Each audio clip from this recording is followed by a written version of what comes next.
تو انسان کی زندگی کے اندر ماں کا اہم رول ہوتا ہے۔ جو ماں اپنے بیٹے کو قرآن کی آیت پڑھ پڑھ کر سناتی ہے تو بیٹا 14 پاروں کا حافظ خواجہ قطب الدین بختیار کاکی بن کر پیدا ہوا کرتا ہے۔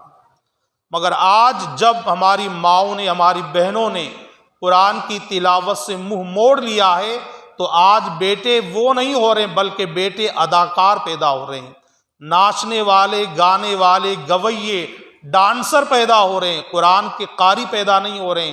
اس لیے کہ جب بچہ ماں کے پیٹ کے اندر ہوتا ہے تو ماں سیریل دیکھتی ہے، ماں ٹی وی دیکھتی ہے، ماں فلمیں دیکھتی ہے، تو بیٹا پیدا ہونے والا بھی وہی اداکار ہی ہوتا ہے۔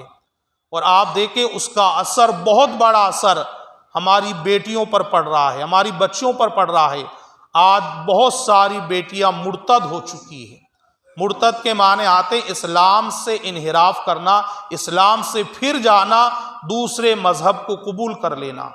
اور اس کے اندر تعلیم کی بھی وجہ ہے کہ ہم نے تعلیم نہیں دی، ہم نے ازواج مطہرات کی زندگی کو ان کے سامنے پیش نہیں کیا، ہم نے صالحین کی زندگی کو ان کے سامنے پیش نہیں کیا۔ اسی کی وجہ ہے کہ وہ بچیاں مرتد ہو رہی ہے، وہ اسلام کو پڑھ نہیں پا رہی ہے، اسلام کو سمجھ نہیں پا رہی ہے۔ ورنہ اگر ہم آج بھی انبیاء اکرام کے اور ازواج مطہرات کے قصے اپنے گھروں کے اندر رات کو اپنی بیٹیوں کو سنا دے تو کیا مجال ہے کہ ہماری بیٹی بغیر اجازت کے ہمارے مکان سے باہر اپنا قدم نکال دے۔ اور جب ہم انہیں تعلیمات مصطفیٰ سے آراستہ کر دیں گے، ہم بتائیں گے کہ سیدہ فاطمۃ الزہرا وہ نیک خاتون ہے کہ جن کے سر کے بالوں کو کبھی آسمان نے نہیں دیکھا تھا۔ آج تو شادی کے اندر خود ہم اپنے 15 سال 20 سال کی بیٹی کو بغیر روپٹے کے لے کر جاتے ہیں۔ جب ہماری سوچ اتنی گندی ہو جائے گی تو اس کے بعد بتائیے پھر بچی ہمارا منہ کالا نہیں کرے گی تو کیا کرے گی؟ یہ ہماری غلطی ہے۔ اور اگر ہم اپنی بچیوں کو پردہ کے اندر رکھیں گے، اسلام کی تعلیمات سے آراستہ کریں گے، اسلامی تعلیمات انہیں دیں گے تو وہ بچی حقیقت کے اندر سیدہ خدیجۃ الکبریٰ کی کنیز بنتی ہوئی نظر آئے گی۔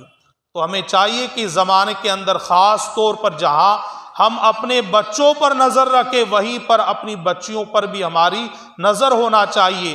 ہم اپنی بچیوں کو اعلیٰ سے اعلیٰ تعلیم دلائیں، اسلام منع ہی نہیں کرتا ہے۔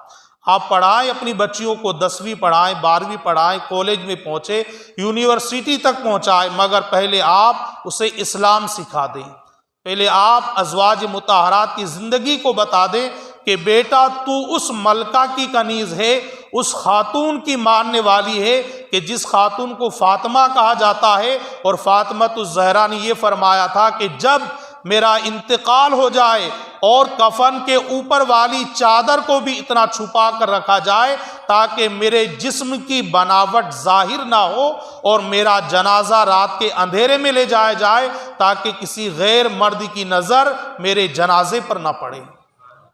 جب ہم یہ باتیں بتائیں گے اس لیے کہ اسے بتانا ہوگا کہ جو جسم کا حصہ تم دکھاؤ گی اللہ اس جسم کے حصے کو آگ کے حوالے کرے گا۔ بچی کی پرورش پر اگر شروع سے دھیان دیا جائے، 4 سال کی 3 سال کی عمر سے دھیان دیا جائے تو اس پر سیدہ فاطمۃ الزہرا کی زندگی کا اثر پڑتا ہے۔ ہاف بائیں والی قمیض ہم اپنی بچیوں کو پہناتے ہیں، اتنا باریک کپڑا ہم اپنی بچیوں کو پہناتے ہیں کہ جس سے اس کا جسم ظاہر ہوتا ہے۔ اب اس کے بعد پھر ہم روتے رہیں تو رونا تو پڑے گا، اس لیے کہ جیسا بیج ہم نے بویا ہے اب ویسی ہی فصل کاٹنی پڑے گی۔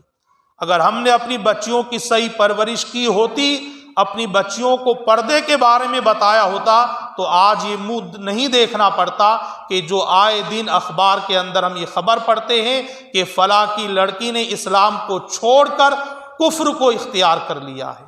یہ ہماری غلطی ہے۔ اب بھی وقت ہے کہ ہم اپنے آپ کو سنبھالیں، کل آنے والا وقت بڑا خراب وقت ہے۔ بڑا تیزی کے ساتھ دشمنان اسلام ایسی سازشیں آپ کے خلاف کر رہے ہیں، اور اگر ہم نے اب بھی اسلام کے اندر اپنے آپ کو سمایا نہیں تو پھر رونے کے علاوہ اور کوئی دوسرا راستہ نہیں رہ جائے گا۔